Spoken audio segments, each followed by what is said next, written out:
guide you through how to restore WhatsApp deleted messages on Android. First, make sure your WhatsApp is linked to Google Drive or backup.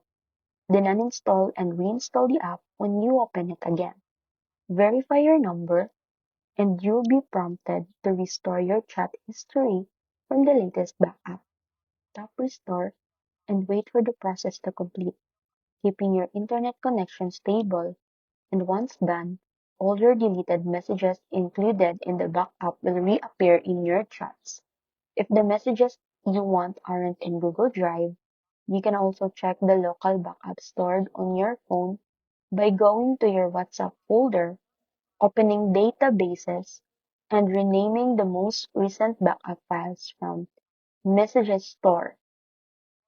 Then, reinstall WhatsApp and follow the restore prompts. Remember, local backups only keep the last 7 days, so act quickly, and now you can safely recover important messages without losing your recent chats.